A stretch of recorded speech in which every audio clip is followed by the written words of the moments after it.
just focus on your reader first, make sure that your content feels tailored to that human being, use human language, invest in examples, find the right explanatory metaphors that are going to resonate with your audience. And doing that will help you also differentiate yourself from the rest of the content on the SERP.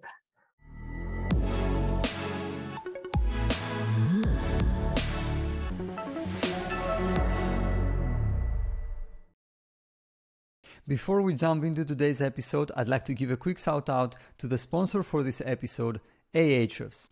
Ahrefs provides you with an all-in-one SEO toolset that does everything from rank tracking to backlink analysis, keyword research, and technical audits. The best part, you can now use Ahrefs Webmaster Tools for free to identify and prioritize optimization opportunities for your website, see all the keywords that your web pages are ranking for, take a close look at the websites that link back to and refer you in their content, and analyze other websites to find out what drives their rankings.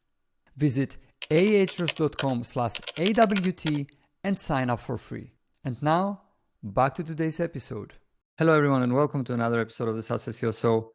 I'm your host, George Cassiotis, and today I'm very happy and excited to be joined by Lucia Tang, the head of content at Keeper, a tax filing software helping freelancers, small business owners, and other Americans uncover tax breaks magically. She has written about SEO for Slate and about various other topics for a variety of publications. Lucia, welcome to the SaaS SEO Show. Yeah, thank you so much, George. It's really great to be here. So as we do with every guest here at the podcast, we always start with the question of who you are, what led you to where you are today, a brief, let's say, overview of your journey so far. Okay, yeah, sounds good. So I've watched and listened to a bunch of episodes of the show, and it seems like a lot of the content and SEO professionals that you've had on here took sort of circuitous journeys into the field, and I would put myself in that category as well. When I was in college, I didn't really imagine that this job or anything like it was even an option. So I actually ended up going to grad school for sort of like a redacted number of years. Ended up dropping out of a PhD program in history, where I was ostensibly studying a time period that started around the 2nd century BC. So it's pretty wild to think that I work like on the internet now when I was used to studying very old things. But yeah, I really think that experience in grad school honed my research skills and kind of my ability to communicate with audiences with at really varying levels of sophistications, from sort of gen ed freshmen to award-winning scholars. So that was actually a really useful experience. My first role in content per se was as a writer, and that's still very much the sort of the lens through which I view the whole thing. I have very sort of editorial rather than programmatic appetites and sensibilities. So, but I was working as a content writer for this small European publishing startup that really prized like vertical ownership and produced what I might call sort of full stack content professionals. So the workflow was pretty much, they would give you a topic and be like, you do the keyword research, kind of figure out how to angle this piece so that it appeals to our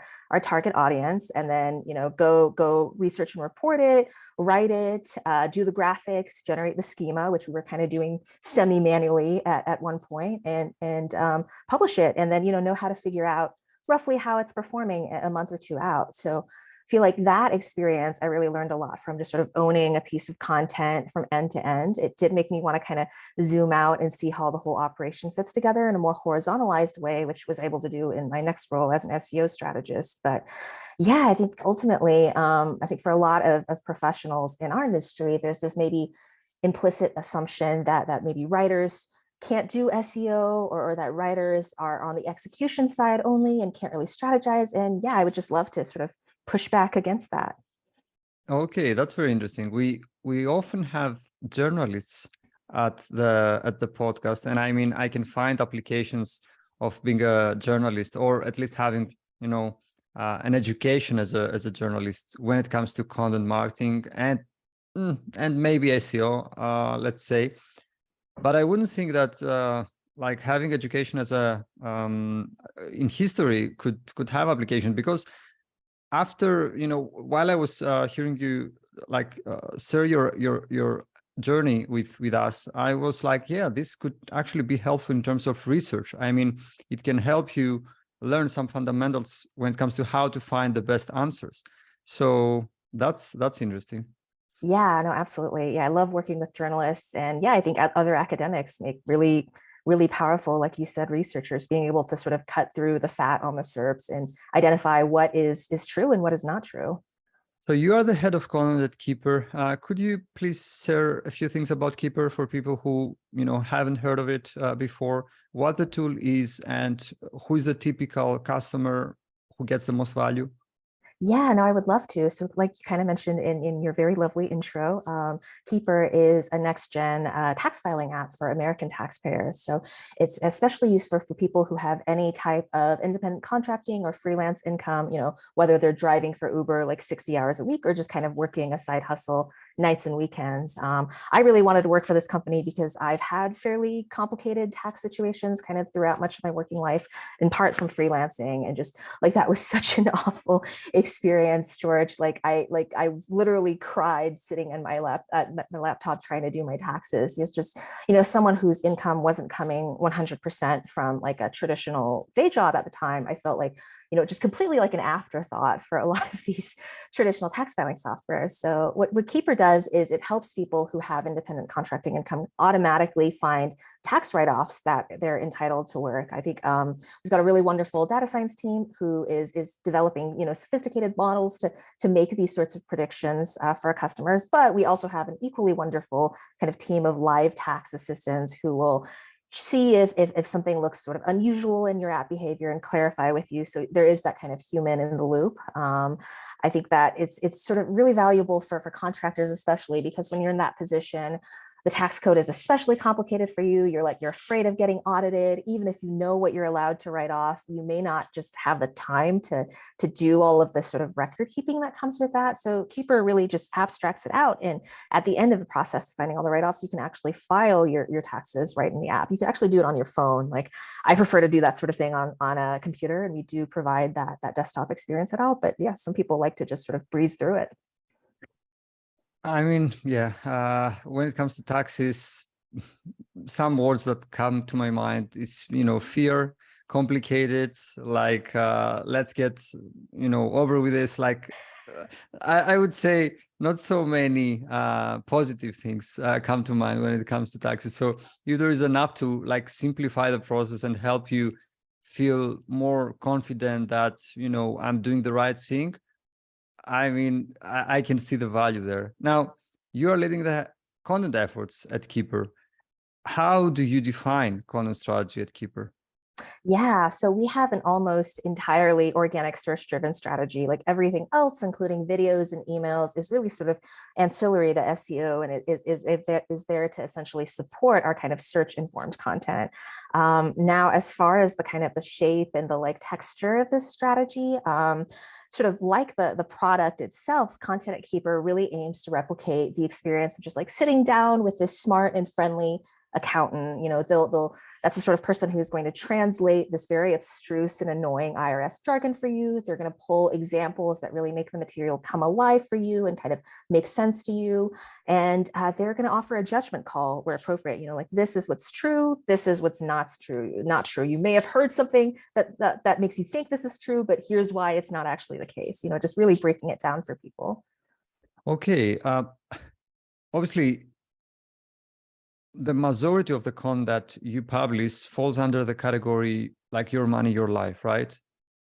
And so I would say that this is a bit tricky because I mean, you essentially give financial advice, right? Not with every piece of content that we publish out there, that you publish out there, but with like a big chunk of this piece of content. I would like to hear a few things about your content creation process. How things look like from selecting the right keyword to creating a content brief, so you can make sure that the person who's going to write the content, they are obviously you kind of prepare them, set them up for success, all the way up to content editing and publishing the piece on your CMS.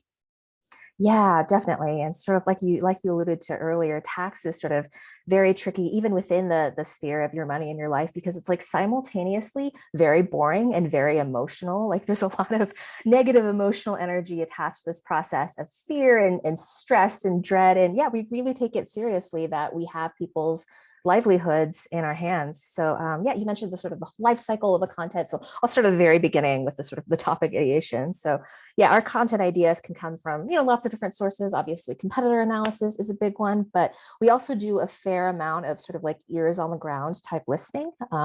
Everyone at Keeper spends a fair amount of time in video calls with actual customers. So we'll sort of pay attention to what kinds of questions these users are asking us, where they're expressing kind of frustration and fears surrounding taxes. And yeah, we can also grab questions that come through a couple of sort of crowdsourced sources, like for example, our YouTube comments, which are very active, and also this service that we run called Ask an Accountant. But of course, no matter what the source of the question is, we'll try to validate the search potential of that topic using keyword research, figuring out what language people are typing into the search engines to surface the answer that they want. Of course, looking at who else is tackling this answer and trying to get a sense of, whether we think we can be in the mix. And of course, how much sort of conversion potential there is with the topic, how much we think we as a product can help them solve the problem that they are typing into Google trying to find solutions for. So yeah, after we decide on a topic, if it's assigned to a staff writer who oftentimes would be the person to pitch it and kind of do the keyword research, they would then be empowered to kind of create their own reporting plan and outline it. After that, I'll do a round of editing, and then we always do a round of expert fact checking by one of our staff writers who is a qualified accountant. So she's had like 10 years of experience preparing tax returns for people in a variety of small businesses. So having that resource there allows people who may themselves not be tax experts to feel confident that they're giving people advice that is going to be helpful and correct. So yeah, if I'm working with a freelance contributor, which we also work with, then I'll provide a content brief. And in some cases, this is going to be very detailed, here are the H2s and H3s, you can incorporate that sort of things. In other cases, the writer would actually be empowered to kind of generate that outline themselves based on notes that I give them about, tone and angle and pieces of common misinformation to avoid and important points to make, that sort of thing. And cases like that, the contributing writer would also submit to the same process of editing and fact checking. Okay, a couple of things here. The first one would be, you mentioned that, you try to be close to your customers and, audience, and like try to hear what like concerns them, what are the problems they are facing, and try to write about these topics. A question I have for you here is, if you see that there is a particular topic that people are interested in, but you find no keyword about that, I mean, no keyword in Ahrefs or any other keyword data provider, are you still going to write about that topic? Yeah, I think that, I can't think of a particular case where that's happened before, but I can imagine what we would do is try to find a related topic and really, really address that particular anxiety or that question in a sort of weave it into this other topic that we're addressing. I think one of the things that we try to do is offer a kind of a strong, almost thesis driven vision, even within what you would call sort of traditional SEO content that is often sort of very comprehensive and let's hear all sides. I think because we have access to expert sources, we can actually say like, we don't need to hear all sides. Here is the correct answer. So I think that having that sort of approach and being not being afraid to be opinionated, even when writing SEO content, can kind of help address those sorts of customer queries. Another thing that I would like to ask, you mentioned that you have someone who is, an experienced accountant who has done this for many, many years to review some of the pieces or every piece of content that you publish? Yeah, good question. So every piece of content that touches on taxation will go through this review process. We do occasionally cover sort of other topics that are of interest to freelancers. Like off the top of my head, I think recently we had a successful freelance photographer write a piece about how he, sources customers, basically a guide to business development for freelance photographers by a fellow freelancer. So that it only very tangentially touches on tax topics. So that we would not need to get fact checked by our accountant fact checker. But anything that even remotely touches on tax in a sort of substantive way would be fact checked. Okay, can I ask what else does your content editing process include besides fact checking from like an experienced professional? And by the way, I like the idea of having a person who, as you know, the example you just shared regarding the freelance photographer to write a guide, because they know the stuff. I mean, they experience Right. it every day. So I really like that. But do you also have like an editor who is going to edit the piece and then it's going to go to that, let's say, accountant or whoever, or you know, first it's going to be fact checked and then the last stage, let's say, is going to be that an editor is going to edit the piece as well? Yeah, good question. So I am actually the editor right now. It's quite a small team with only three of us as full timers. So we all sort of wear multiple hats, as much as I kind of hate that expression because it's a bit of a cliche. So yeah, I've got a sort of I've experienced sort of working as a freelancer in media, sort of as a cultural critic, you would say, even though I also feel a little weird about owning that term. So I will do the sort of round of editing first before we pass it on to fact checking. And a lot of this, I think, is not just line editing, although I do invest quite a bit of effort in that as well. It's also sort of, you know, especially when I'm working with contributing writers, helping them reframe things in a way that would appeal to and make sense to our target audience. Like, for example, we recently did a series where we wrote about the sort of tax implications that come with various immigration statuses in the US. So a lot of my feedback on that piece was, you know, a lot of the people reading this their English may be their second language or maybe their third language. So let's be, you know, really careful to make sure our language is accessible to that audience, you know, keeping our sentences, you know, syntactically straightforward, just being really, really mindful of readability. So feedback like that. That's a very good point, because I mean that's a very good point. Haven't like it brings a very interesting perspective, and it goes back to really trying to think about what the audience is and like create a piece of content that will not only resonate with them, but also it's something that they will be actually able to consume, like from a readability standpoint. So I find this to be very, very important. One question I have for you: what would you say are the elements of success when it comes to preparing a piece of content that will eventually get visibility and relevant traffic? Some of that traffic hopefully will result into, you know, leads, whatever the offering may be. What would you say are the elements of the, you know, success in this case and in general in your experience? Yeah, I mean, as sort of as I guess as general as it sounds, I think that the most important thing for me would be finding some way to kind of differentiate yourself from the rest of the offerings on the SERP. I think that when you're, especially a lot of these sort of content teams that feel the pressure to publish at very high volumes, it can be very easy to kind of just lapse into this habit of just like mimesis, and you're just like sort of regurgitating and imitating the rest of the stuff on the SERP. So that's something that we sort of very heavily push back against. Like, for example, I think occasionally you'll find there's almost like SEO memes that get circulated around certain topics. It's like clearly what happened is some writer who writes for an enterprise level site was maybe misinformed or was using some old data, and they put something in their piece, and then that like sort of little kernel that's not quite true gets like replicated everywhere else by everyone else who's writing about the topic, because they just like copied this person who said it. So I think we really take nothing for granted. Like, we will interrogate, you know, details that don't seem to be adequately substantiated when we're doing our research, and say like, let's look at a primary source to really validate this. So I think it does make our content creation process maybe a little bit slower. We are not publishing at high volumes, but we've seen the conversions really tick up as a result. Speaking of, you know, copying from other websites, I would like to hear your thoughts on what's called commonly referred to as copycat content. And I mean, also about the tools who you could say indirectly are responsible for that.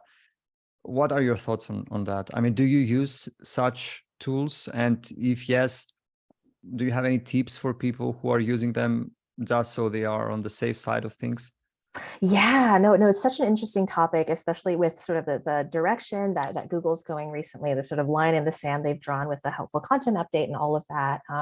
I think that there are a number of tools that in my mind kind of fall along a spectrum here. On the one end, you have just straight up like GPT-3 sort of neural network generated content, which is something we absolutely don't do because of the fact checking element. I think a tax being given tax advice from a robot rather than accountant is like, to me, that feels very sketchy, and I don't think it's something our customers would trust. But on the other end of the spectrum, there are all these sort of content optimization tools that maybe probabilistically kind of examine the content in the SERP and tell you, like, try to use this key phrase X times. We do make use of one of these tools. I think it's quite good. It's called Content Harmony, but I always sort of tell my writers, include take this with a grain of salt. If it's making you write in a way that feels unnatural, don't do it. And because of these tools, they're compiled sort of probabilistically, not using any kind of a human intelligence. So they occasionally will give you advice that just is completely like out of left field. So I think just, yeah, don't trust the tools too much. Trust your writers. Yeah. Yeah, that's the thing though. How do you trust these writers? How do you find them, and how do you ensure that they will deliver high quality work? I mean, the topics you are covering are pretty like niche, let's say, and someone really needs to know what they are writing, even if there is a very robust editing process afterwards. So how do you find these people, and how do you ensure that they are on top of their game consistently?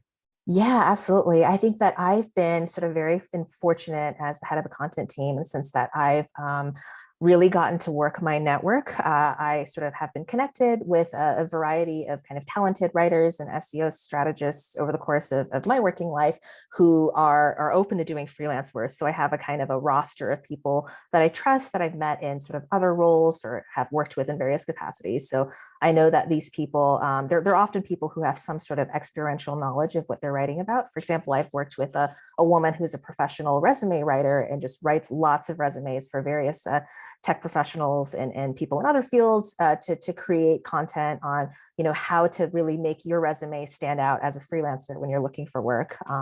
I've also worked with a number of writers who themselves are experienced freelancers. So even though they're not tax preparers, they've gone through the process of doing their own taxes and kind of know some of the pitfalls that come with it. And I encourage them to kind of incorporate, where it's relevant, like little personal anecdotes. Here's what it was like for me when I underwent this. Here's kind of how I skirted around the issues that resulted. So I think that makes the content resonate with the user a bit more. It's almost like talking to a peer, and then having that kind of, I guess, lived experience, being a parent of the piece, and pairing that with the fact checking by an accountant can make for something that both sort of emotionally resonates and is technically correct. Is SEO knowledge and experience, let's say, a prerequisite for you when you're hiring content writers, or you'd prefer if they had no experience whatsoever, so that they are not biased, let's say, in the way they are doing things?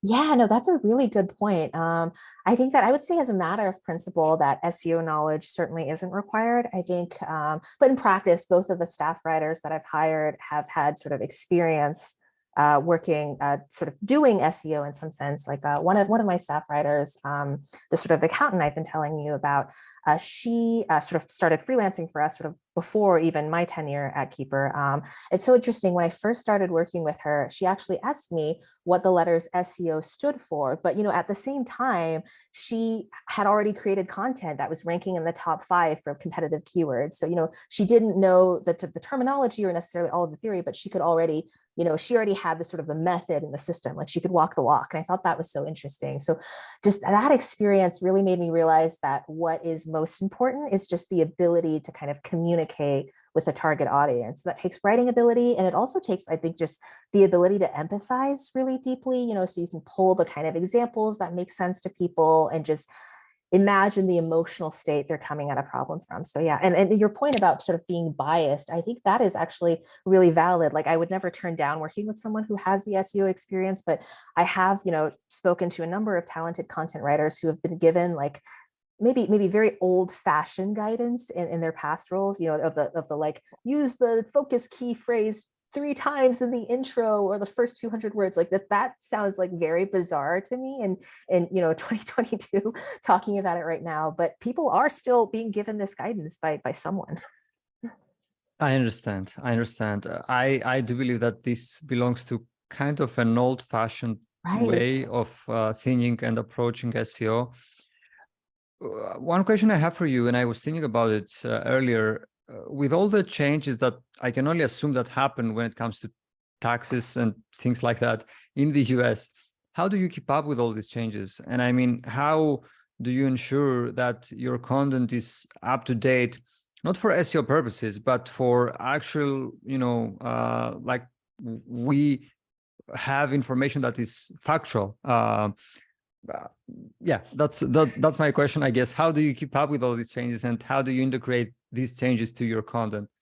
Yeah, no, that's a really good question. I guess that we're sort of fortunate that on a sort of a large scale level, the biggest kind of industry shaking changes happened in 2018 with the Tax Cuts and Jobs Act. But every year there are definitely small things that are changed. Some of them change consistently, like various rates will be updated for inflation. So we all on the team subscribe to the IRS newsletter. So we definitely get some version of this information, even though it's not the most reader friendly. So we can then take that and be able to translate it for our readers.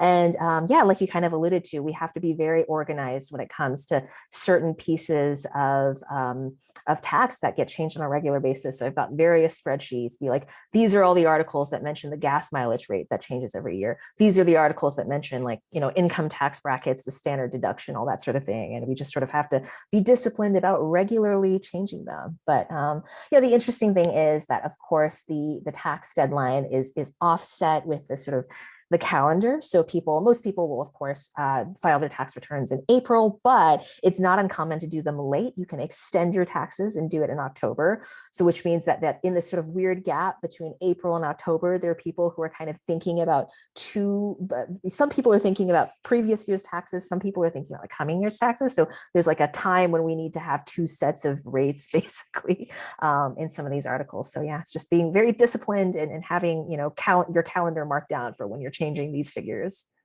Okay, one question I have for you. I mean, I can only assume that things are quite competitive on the search engine results pages for terms that you're trying to rank for. And I can only assume that you're competing against very big websites.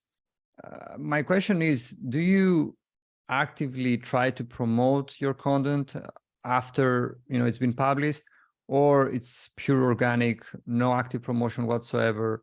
What is your process, and what are your thoughts about that?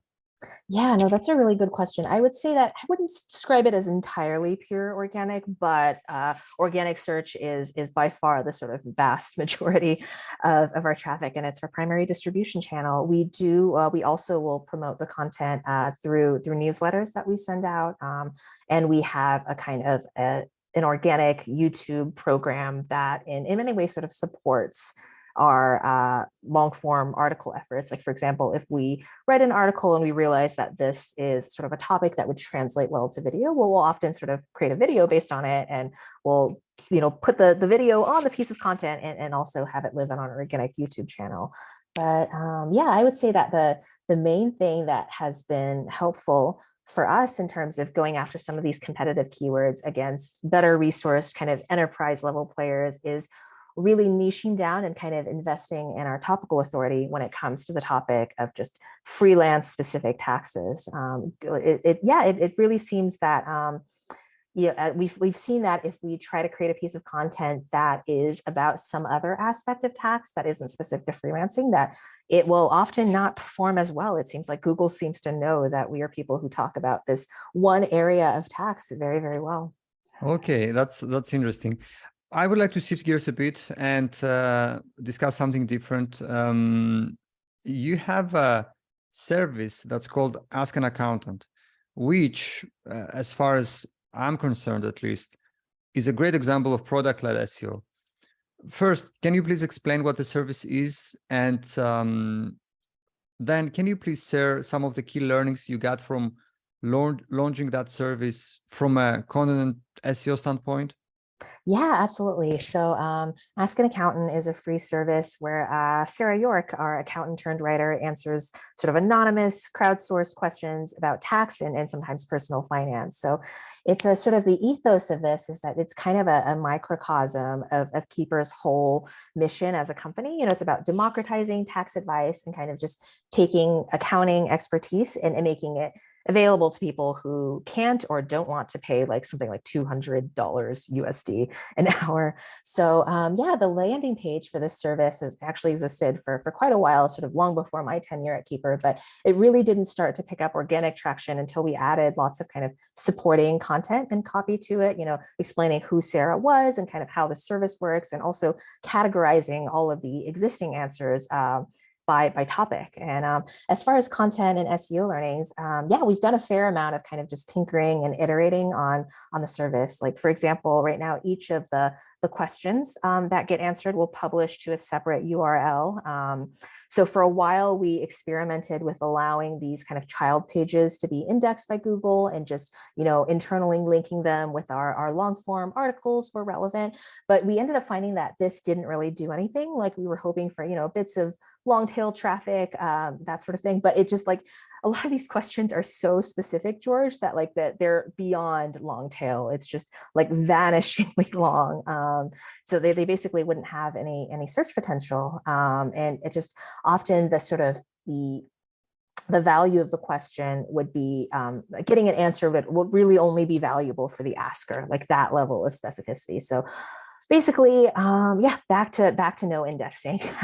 We were sort of concerned at some point that some of them would tread the same territory as some of our long form articles, and we didn't want to worry about cannibalization potentially. And of course, we are not really at a level yet where we have to worry about crawl budget as a site, but like, why court disaster unnecessarily in that direction was my opinion. And yeah, another kind of learning we had is sort of before the page started ranking well organically, Sarah would actually sit down and answer literally every question, but that became again pretty unsustainable just once it got popular. So now we do have to sort of curate it a bit more. So we look for questions that will maybe have general value to more readers than just the person who's asking it. So we'll not answer a lot of the ones that are like citing specific combinations of states and specific dollar amounts and that sort of thing.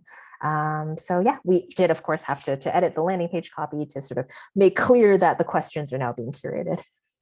Okay, thanks for explaining. And obviously we will drop this in the show notes. My second to last question would be, let's say that a head of content at a SaaS company listens to this episode. What would be your advice to them if they want to start building up their organic presence, and not just for the sake of keywords and like clicks, but actual drive business impact, which at the end of the day, this is what content SEO should be about? What would you advise them to do? Yeah, I mean, one thing that I think has worked really well for my small team of three is just absolutely, like I've said, investing in content quality. We sort of don't have the resourcing to publish like, 30, 40 articles a month. And I think that's okay because like you sort of alluded to, if you're running SEO for a SaaS organization, it's not an affiliate site. It really doesn't sort of help you just to have the eyeballs on the page. You need to really prove to your readers that you know what you're talking about. So because you can only monetize if they land on your content and then feel inspired to take action from it and invest in your product. So yeah, as sort of as corny as it sounds, I would say absolutely just focus on your reader first. Make sure that your content feels tailored to that human being. Use human language, invest in examples, find the right explanatory metaphors that are going to resonate with your audience. And doing that will help you also differentiate yourself from the rest of the content on the SERP. That's a great way to wrap things up. Lucia, thank you very much for doing this. Last question I have for you would be where people can find out more about you and get in touch. Yeah, so please do check out Keeper's free resource page where my team and I hang out, especially if you're maybe an SEO freelancer who is like not looking forward to doing your taxes. So you can find that at keepertax.com/free hyphen resources. And you can also find me on LinkedIn. I would be very happy to connect. That's great. Lucia, thank you very much for being on the show, and looking forward to a follow-up discussion sometime in the future. All right. Thank you so much, George.